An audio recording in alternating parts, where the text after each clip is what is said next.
राधे राधे भक्तों। ओम नमः शिवाय। ओम नमो भगवते वासुदेवाय।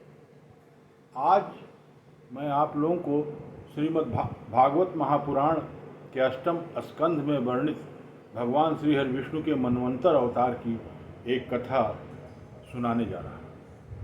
इस कथा को गजेंद्र मोक्ष स्तोत्र के नाम से जाना जाता है और इस स्तोत्र का पाठ एक गजेंद्र नाम के हाथी ने संकट में पड़ने पर श्री हरि के गुणों का स्मरण करके उनको याद करते हुए पुकारा था और उसकी इस करुण पुकार पर को सुनकर श्री हरि विष्णु क्षण भर में ही बैकुंठ से 7 लोक पार करके आकर उस गजेंद्र की रक्षा किए और उसको मोक्ष प्रदान किया। कहते हैं कि जब वो बैकुंठ से चलने लगे तो माता लक्ष्मी ने पूछा कि कहाँ जा रहे हैं प्रभु। तो प्रभु ने हाँ कहा तो वहाँ से चले और ठीक कहते कहते 7 लोक पार करके वो धरती पर आकर और उस बैकुंठ से धरती पर पहुंचकर उस हाथी को बचाने के लिए जो उसके पैर को मगर ने पकड़ रखा था, मगर के सिर को धड़ से अलग करके गजेंद्र की रक्षा की। अब इस कथा के संबंध में यह कहा गया है अष्टम स्कंध में श्री भागवत महापुराण के कि गजेंद्र पूर्व जन्म में एक इंद्रद्युम्न नाम का राजा था और वो बहुत ही भगवान विष्णु का भक्त था और सिर्फ पूजा करता था और यह मानता था कि मेरे राज का कार्य सब भगवान विष्णु ही चलाते हैं।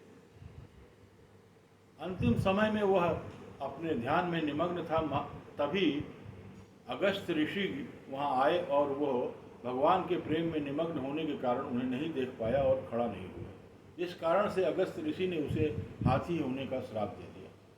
मगर हाथी भी ऐसा बना वो कि वो जंगल का राजा था, उससे शेर आज भी डरते थे।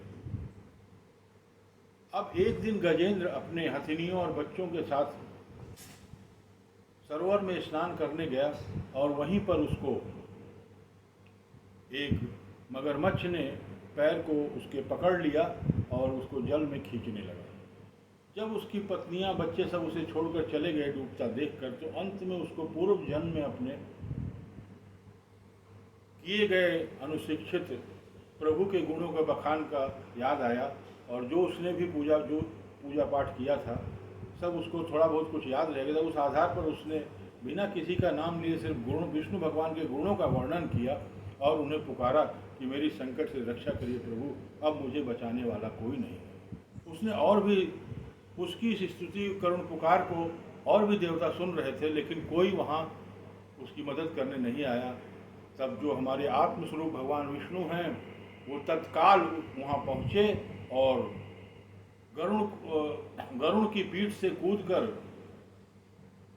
उतरने का भी इंतजार नहीं किया कि कहीं मेरा भक्त गजेंद्र डूब न जाए, और तत्क्षण सुदर्शन से मगर के सिर को धड़ से अलग करके गजेंद्र की रक्षा की।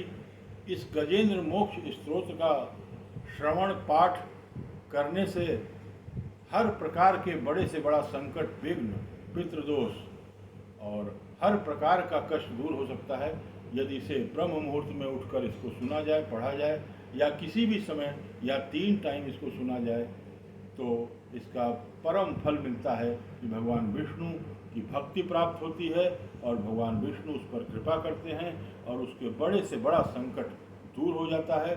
अतः भक्तों, आप लोगों से विनम्र निवेदन है कि इस गजेंद्र मोक्ष स्तोत्र को पढ़िए, सुनिए और मन से प्रभु का स्मरण करिए और इसके एक एक लाइन को, जो हिंदी में भी उपलब्ध है, अर्थ भी उपलब्ध है, संस्कृत भी उपलब्ध है, संस्कृत में भी उपलब्ध है, इसे पढ़िए, सुनिए और इसका लाभ उठाइए और भगवान विष्णु की भक्ति को प्राप्त कीजिए और अंत समय में मोक्ष को भी प्राप्त कीजिए। ओम नमो भगवते वासुदेवाय।